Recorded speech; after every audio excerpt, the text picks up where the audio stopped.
Hi viewers, welcome back to my channel. ಎಲ್ಲರೂ ಹೇಗಿದ್ದೀರಾ? ಎಲ್ಲರೂ ಚೆನ್ನಾಗಿದ್ದೀರಾ ಅನ್ಕೋತೀನಿ. ಎಲ್ಲರಿಗೂ ಹೊಸ ವರ್ಷದ ಆರ್ಥಿಕ ಶುಭಾಶಯಗಳು. ಇವತ್ತು ನಾನು ಬೂದು ಕುಂಬಳಕಾಯಿಯಿಂದ ಒಂದು ಡಿಶ್ ಮಾಡ್ತಾ ಇದ್ದೀನಿ. ಇದರಲ್ಲಿ ತುಂಬಾ ಪೋಷಕಾಂಶಗಳಿದ್ದಾವೆ. ವಿಟಮಿನ್ ಸಿ ಮತ್ತು ಐರನ್ನು, ಕ್ಯಾಲ್ಶಿಯಮು, ನೈಟ್ರಿಕ್ ಆಕ್ಸಿಡ್ ಇದೆ. ಇದರಲ್ಲಿ ಫೈಬರ್ ಹೆಚ್ಚಾಗಿದೆ. ಇದು ಅತ್ಯಂತ ಪರಿಶುದ್ಧವಾದ ಮಿನರಲ್ಸನ್ನು ಹೊಂದಿದೆ. ಇದನ್ನು ಜ್ಯೂಸ್ ಮಾಡ್ಕೊಂಡು ಕುಡಿಬೋದು. ಆದರೆ ಎಲ್ಲರಿಗೂ ಜ್ಯೂಸ್ ಇಷ್ಟ ಆಗಲ್ಲ.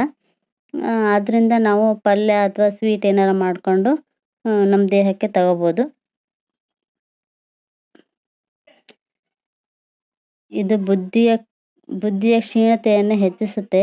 ಕ್ಯಾನ್ಸರ್ ಕಾರಕ ಕೋಶವನ್ನು ನಾಶ ಮಾಡುತ್ತೆ. ಮತ್ತು BP, ಥೈರಾಯ್ಡ್ ಎಲ್ಲ ನಿವಾರಣೆ ಮಾಡುತ್ತೆ. ಇದು ಎಲ್ಲ ಕಾಯಿಲೆಗಳಿಗೂ ಮದ್ದು ಅಂತ ಹೇಳ್ಬೋದು.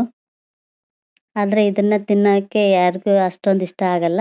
ಈ ಥರ ಎಲ್ಲ ಪಲ್ಯ ಮಾಡಿಕೊಂಡು ಅಥವಾ ಸ್ವೀಟ್ ಮಾಡ್ಕೊಂಡು ತಿನ್ನೋದ್ರಿಂದ ಇಷ್ಟಪಟ್ಟು ತಿನ್ಬೋದು.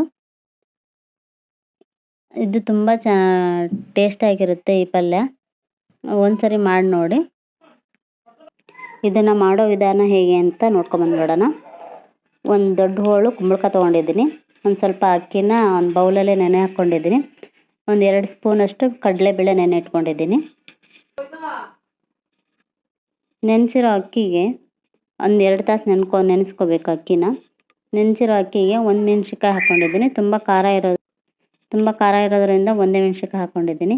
ಸ್ವಲ್ಪ ಜೀರಿಗೆ, ಸ್ವಲ್ಪ ತುರಿದಿರೋ ಕಾಯಿ ತುರಿ ಹಾಕ್ಕೊಂಡು ಮಿಕ್ಸಿ ಮಾಡ್ಕೊತಾ ಇದ್ದೀನಿ. ಇನ್ನೊಂದು ಸ್ವಲ್ಪ ನೀರು ಹಾಕಿ ಮಿಕ್ಸಿ ಮಾಡ್ಕೊತಾ ಇದ್ದೀನಿ. ಇದಾದಮೇಲೆ ನೆನೆಸಿರೋ ಬೇಳೆನ ಬೇಯಿಸಿ ಒಂದು ಕಡೆ ಇಟ್ಕೊಂಡಿದ್ದೀನಿ. ಇದಾದಮೇಲೆ ಕುಂಬಳಕಾಯಿ ಮೇಲಿನ ಸಿಪ್ಪೆ ಎಲ್ಲ ತೆಗೆದ್ಬಿಟ್ಟು ಬೀಜನೂ ತೆಗೆದ್ಬಿಟ್ಟು ಮಧ್ಯೆ ಇರೋ ಹೋಳನ್ನು ಮಾತ್ರ ಮೀಡಿಯಮ್ ಸೈಜಲ್ಲಿ ಕಟ್ ಮಾಡಿಕೊಂಡು ಒಂದು ಕುಕ್ಕರಿಗೆ ಸ್ವಲ್ಪ ನೀರು ಹಾಕಿ ಕಟ್ ಮಾಡಿರೋ ಕುಂಬಳಕಾಯನ್ನು ಅದಕ್ಕೆ ಹಾಕ್ಬಿಟ್ಟು ಸ್ವಲ್ಪ ಉಪ್ಪು ಹಾಕಿ ಸ್ವಲ್ಪ ಅರಿಶಿನ ಪುಡಿ ಹಾಕಿ ಬೇಯಿಸ್ತಾ ಇದ್ದೀನಿ. ಇದೆಲ್ಲ ಚೆನ್ನಾಗಿ ಬೆಂದಾದಮೇಲೆ ಬೇಯಿಸಿರೋ ಬೇಳೆ ಮತ್ತು ಮಿಕ್ಸಿ ಮಾಡ್ಕೊಂಡಿರೋ ಅಕ್ಕಿ ಮತ್ತು ಜೀರಿಗೆಯನ್ನು ಆ ಕುಂಬಳಕಾಯಿಗೆ ಮಿಕ್ಸ್ ಮಾಡ್ಕೊತಾ ಇದ್ದೀನಿ. ಇದೆಲ್ಲ ಚೆನ್ನಾಗಿ ಬೆಂದಾದಮೇಲೆ ಇವಾಗ ಒಗ್ಗರಣೆ ಮಾಡ್ಕೋಬೇಕು. ಒಂದು ಪ್ಯಾನಿಗೆ ಎಣ್ಣೆ ಕಾಯಕ್ಕಿಟ್ಟು ಸ್ವಲ್ಪ ಸಾಸಿವೆ ಮತ್ತು ಸ್ವಲ್ಪ ಜೀರಿಗೆ, ಕರಿಬೇವನ್ನು ಹಾಕಿ ಚೆನ್ನಾಗಿ ಫ್ರೈ ಮಾಡಿಕೊಂಡು ಆ ಒಗ್ಗರಣೆಗೆ ಈ ಕುಂಬಳಕಾಯಿ ಪಲ್ಯನ ಮಿಕ್ಸ್ ಮಾಡಿ ಇನ್ನೊಂದು ಸ್ವಲ್ಪ ಚೆನ್ನಾಗಿ ಬೇಯಿಸ್ಬಿಟ್ರೆ ಪಲ್ಯ ಸೂಪರಾಗಿರುತ್ತೆ. 2 ಚಪಾತಿ ತಿನ್ನೋರು 4 ಚಪಾತಿ ತಿಂತಾರೆ, ಅಷ್ಟು ಚೆನ್ನಾಗಿರುತ್ತೆ. ಒಂದ್ಸರಿ ಟ್ರೈ ಮಾಡಿ. ಆರೋಗ್ಯಕ್ಕೆ ಒಳ್ಳೆಯದು ಮತ್ತು ಟೇಸ್ಟಿಯಾಗಿರುತ್ತೆ.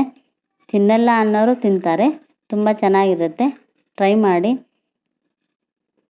ಕಮೆಂಟ್ ಮಾಡಿ, ಶೇರ್ ಮಾಡಿ, ನಮ್ಮ ಚಾನಲ್ನ ಸಬ್ಸ್ಕ್ರೈಬ್ ಮಾಡಿ, ನಮಗೆ ಸಪೋರ್ಟ್ ಮಾಡಿ. Thank you for watching.